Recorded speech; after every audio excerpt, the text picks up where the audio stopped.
Hello భోజన ప్రియులారా, welcome to Chinnu things. ఈరోజు మనం హెల్దీ రాగి మురుకుల్ని చేసుకుందాం. మీ ఇంట్లో చిన్న పిల్లలు ఉంటే వాళ్ళకి చేసి పెట్టండి, ఎంతో ఇష్టంగా తింటారు. ఒక కప్పు రాగుల్ని తీసుకొని లో ఫ్లేమ్లో వేయించుకోవాలి. కలర్ని బట్టి రాగులు ఎంతవరకు వేగాయో తెలీదు కాబట్టి కొన్ని నోట్లో వేసుకుంటే మనకి తెలిసిపోతుంది. రాగులు క్రిస్పీగా అయ్యాక వేరే బౌల్లో తీసుకోవాలి. ఇప్పుడు ఒక కప్ రైస్ని వేయించుకోవాలి. ఒక కప్పు రాగులకి ఒక కప్పు బియ్యం తీసుకోవాలి.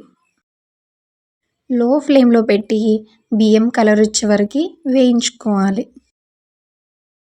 ఇప్పుడు పావు కప్పు పుట్నాల పప్పుని దోరగా వేయించి తీసుకోవాలి.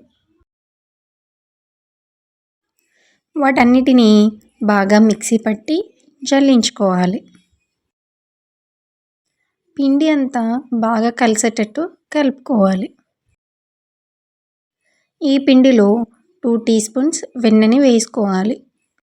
మీ దగ్గర వెన్న అవైలబుల్ లేకపోతే వేడి చేసిన నెయ్యిని కానీ నూనెని కానీ వాడుకోవచ్చు. వెన్న పిండిలో కలిసేటట్టు బాగా కలుపుకోవాలి. పిండి చేత్తో పట్టుకుంటే ముద్దలాగా ఫామ్ అయితే మనకి వెన్న సరిపోయినట్టు, లేకుంటే ఇంకో టీ స్పూన్ యాడ్ చేసుకోవాలి. ఇందులోనే 1 టీ స్పూన్ వాముని చేత్తో బాగా నలిపి వేసుకోవాలి.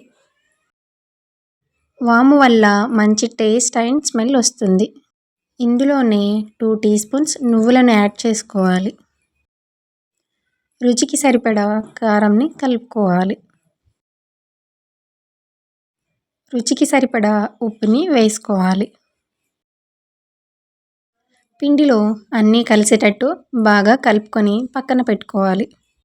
ఇప్పుడు ఆ పిండిలో వేడి వేడి నీళ్ళని కొద్ది కొద్దిగా పోస్తూ పిండిని కలుపుకోవాలి. పిండి మరీ గట్టిగాను మరీ సాఫ్ట్గాను కలుపుకోకుండా వీడియోలో చూస్తున్న కన్సిస్టెన్సీ రావాలి. జంతికల గొట్టం తీసుకొని అందులో ఆయిల్ని అప్లై చేయాలి. కలిపి పక్కన పెట్టుకున్న పిండిలోంచి కొంచెం భాగం తీసుకొని మురుకుల గొట్టంలో వేసుకోవాలి. మరో పక్క డీప్ ఫ్రైకి సరిపడా ఆయిల్ని పెట్టుకొని వేడి చేసుకోవాలి. మీడియం ఫ్లేమ్లో పెట్టుకొని మురుకుల్ని ఒత్తుకోవాలి.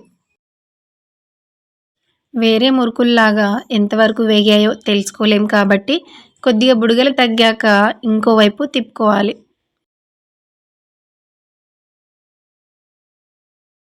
ఆయిల్లో బుడగలు మొత్తం తగ్గాక మురుకుల్ని తీసి వేరే ప్లేట్లో వేసుకోవాలి. ఇంతేనండి, మన రాగి మురుకులు రెడీ. చూసారా మన రాగి మురుకులు ఎంత క్రిస్పీగా క్రంచీగా వచ్చాయో. మీరు కూడా ట్రై చేసి ఎలా వచ్చాయో కమెంట్ చేయండి.